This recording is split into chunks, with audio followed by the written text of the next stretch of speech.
আহ, আমার পরিবার বিয়ের জন্য পাত্রী দেখছে, কিন্তু সমস্যা হলো স্বর্ণের দাম যেভাবে ক্রমাগত হারে বাড়ছে, হবু স্ত্রীকে স্বর্ণালংকার দেওয়া কঠিন হয়ে যেতে পারে। প্রশ্ন হলো, বিয়েতে কনেকে স্বর্ণ দেওয়া বাধ্যতামূলক কিনা? উত্তর হলো, বিয়েতে কনেকে স্বর্ণ দেওয়াটা আবশ্যক কিংবা বাধ্যতামূলক নয়। বিয়েতে আপনি মোহর দিতে হবে। মোহর হিসাবে নগদ টাকা হতে পারে, অন্য কোনো আসবাবপত্র হতে পারে যেটার উপরে উভয় পক্ষ সম্মত, বিশেষ করে মেয়ে যেটা গ্রহণ করতে বা মোহর হিসাবে ধার্য করতে সম্মত আছেন, সেরকম যে কোনো বস্তুই মোহর হতে পারে। কিন্তু স্বর্ণ দিয়েই মোহর দিতে হবে এরকম কোনো কথা শরিয়া আমাদেরকে বলেনি। স্বর্ণ দিয়ে দিতে পারছেন না, আপনি রূপার গহনা দিতে পারেন, অথবা অন্য কোনো আপনার যে সমস্ত স্বর্ণের মতো দেখতে ইমিটেশন টাইপ যে সমস্ত গহনা আছে সেগুলো আপনি দিতে পারেন। এটা নির্ভর করে যে আপনি কোথায় বিয়ে করছেন এবং তারা দিন কতটা বুঝেন, তারা কতটা স্যাক্রিফাইস করবেন, তারা কতটা সবর করবেন, কতটা আপনার ইজিলি নেবেন এই বিষয়গুলোকে, সেটার উপরে। এখানে শরিয়ার আসলে কোনো বাধ্যবাধকতার বিষয়টি নেই। অতএব মোহর এবং স্ত্রীর ভরণ পোষণের ব্যবস্থা করতে পারাটাই আপনার বিয়ে করার জন্য যথেষ্ট সাধ্য এবং সক্ষমতা।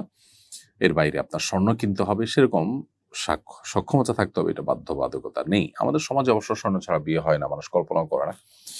সেটা আমাদের সমাজের একটা কালচারে পরিণত হয়েছে শুধুমাত্র এটুকু। এর বাইরে আসলে মোহরে বিয়ে স্বর্ণ দিতেই হবে এমনটা জরুরি না। বহু সাহাবী বিয়ে করেছেন, স্বর্ণ দেননি। জীবনটাকে ইসলাম অনেক ইজি এবং সহজ করতে বলে। আমাদের সমাজে যদিও আমরা সামাজিক কালচারের নামে সেটাকে অনেক কঠিন এবং জটিল করে ফেলেছি, যার ফলশ্রুতিতে আমরা কিন্তু সুখ পাচ্ছি না।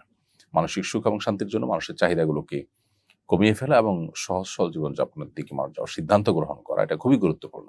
বিয়ের ক্ষেত্রেও একই কথা প্রযোজ্য।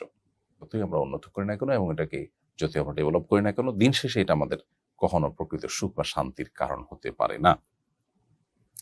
এরপরে প্রশ্ন হলো, বিয়ের পূর্ব শর্ত হিসেবে অনেকেই বলে থাকেন, আগে নিজের পায়ে দাঁড়াও পরে বিয়ে। ইসলামে বিয়ের জন্য সক্ষমতা বলতে কি বোঝায়? ইসলাম বিয়ের জন্য সক্ষমতাকে শর্ত দিয়েছে। অক্ষম ব্যক্তির জন্য বিয়ে ফরজ নয়, তাকে ইসলাম বিয়ে করার নির্দেশ দেয়নি, বরং কোনো ক্ষেত্রে অক্ষম ব্যক্তির জন্য বিয়ে করা নিষেধও। সে নিষেধাজ্ঞার মাত্রা ব্যক্তিভেদে পরিস্থিতিভেদে ভিন্ন হয়, কিন্তু সক্ষমতাটা বিয়ের জন্য শর্ত, এটি ঠিক। আবার অক্ষম ব্যক্তির জন্য বিয়ে আবশ্যক নয়, সেটাও সঠিক। এখন কথা হলো যে কতটুকু সক্ষমতা হলে বিয়ে ফরজ হবে? উত্তর হলো, বা বিয়ে করা জায়েজ হবে, বা সুন্নাহ সাধারণ অবস্থাতে সুন্নাহ হয় সেটা হবে।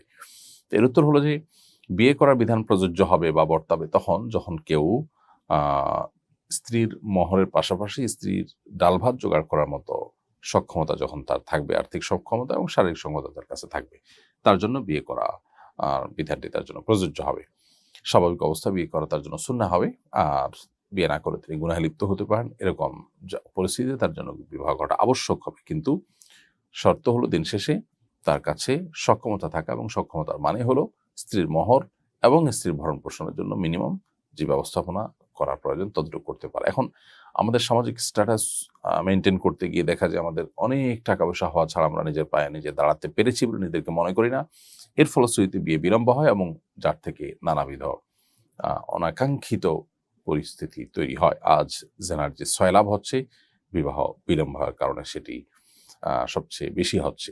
যার কারণে সময়মতো বিবাহ দেওয়ার ক্ষেত্রে, বিবাহ করার ক্ষেত্রে আমাদের আন্তরিক থাকতে হবে এবং চাহিদাকে কমিয়ে আনতে হবে। প্রয়োজনে অনেক বড় ঘরে বিয়ে না করে নিজের সাধ্য সামর্থ্যর অনুপাতে কুফা বা সামঞ্জস্যতা মেনটেন করে তিনি বিয়ে করতে পারেন। অতএব ডাল ভাত জোগাড় করার জন্য যা লাগে মিনিমাম জানা হলে নয়, যেটা দিয়ে আপনার চরিত্র হেফাজত আপনি করতে পারেন বিয়ের মাধ্যমে, সেটুকু ব্যবস্থা করতে পারেন।